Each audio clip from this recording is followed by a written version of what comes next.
Hey guys, this is Godzilla 2012 here with another toy review. I'm sorry I haven't been able to do any in a while. I've been pretty occupied with personal issues. So, yeah. The figure I have today is a figure that is pretty hard to come by unless you buy a duplicate on eBay, and this is the real deal. It's Bandai's Godzilla 1974. All I can say about this figure is that the detail of him is incredible. Just look, it looks identical from the suit in the front. Well, when I look at the side, I think he looks a little too goofy. Well, hey, it was the 70s, so I can't really say much.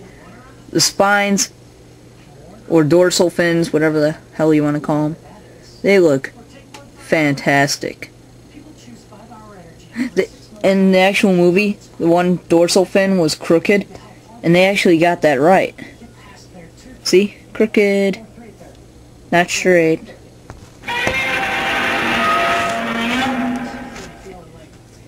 The way they did his skin detail was just gorgeous. Very, very nice. Not to mention the toes, they look very good. In fact, you can actually see, since I have this new camera, it even says Toho Company Limited. Godzilla 1974. Trademark and character 1974. And this foot, Bandai 2003. Made in China 1614-6.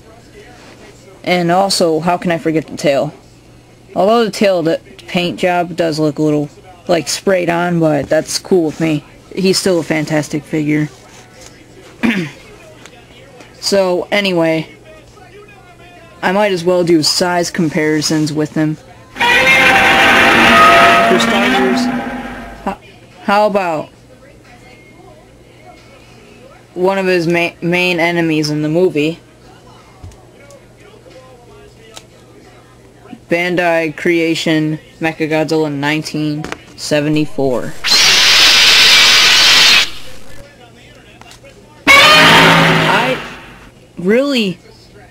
This looks great. Mechagodzilla was taller, and Mechagodzilla is indeed taller. See? So yeah, So if you ever want to make a movie with these two, I say go for it. Unless you're going to make a Godzilla orgy. If you do that, I will hate you. No joke. Now let's move on to another monster he fought in Godzilla vs. Megalon. Bandai Showa Gigan. This looks very nice. They were both the same size except for the little horn on Gigan's head. So, if these two were to fight, I'd say it'd be a good fight. And I have two more people I want to show.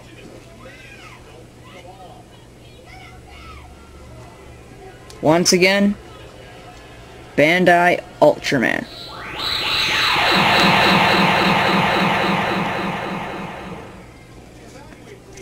God damn it, Ultraman.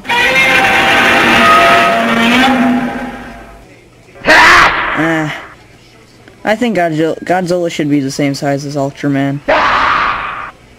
So, either way, I guess this is okay. And how can I not save him for last? Godzilla's greatest enemy, Bandai King Ghidorah. Or in the Showa movies known as King Ghidorah.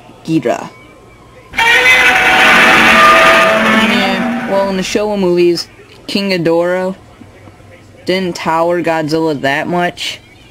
All he really did was, mostly Godzilla was able to grab at his heads, like, I think he was this big. Godzilla, King Ghidorah mostly had his heads, like, towards him like this, so Godzilla would mostly be like, boom, boom, boom, you know, trying to get past his head so he can go for the body. He wasn't really towering him, that is, until the 1991 movie. But he was slightly taller, so this is pretty cool.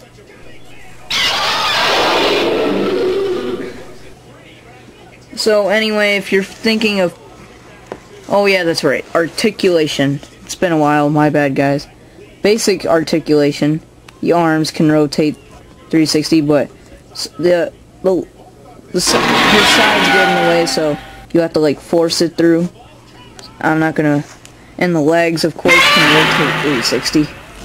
Nothing gets in the way. Just maybe his tail just a little. His head rotates 360. And mine, he usually has a glue seal, but mine didn't, so you can rotate it 360.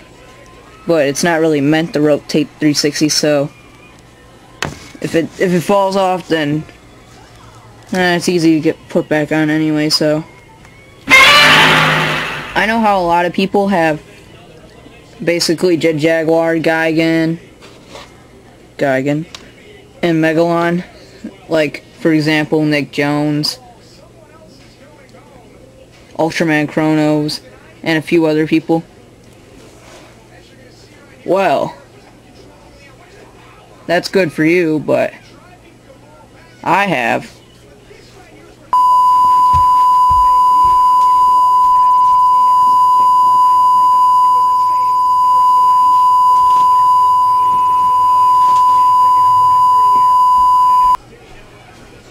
I'm back now, guys.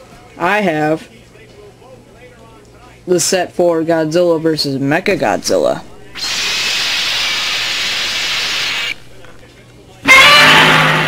Aren't I a lucky guy? And I can tell he's not a duplicate because the duplicate does not have a painted tongue. He has paint on his knees.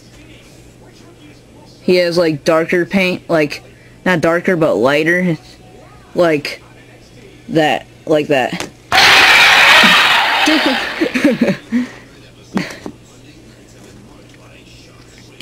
Yeah, so anyway,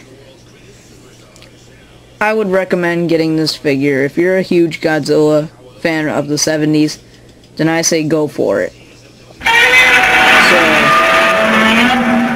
So I give him a 5 out of 5 for good articulation, good sizing,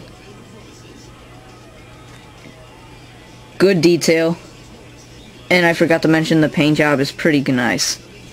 So yeah, this is Gojira 2012 saying farewell.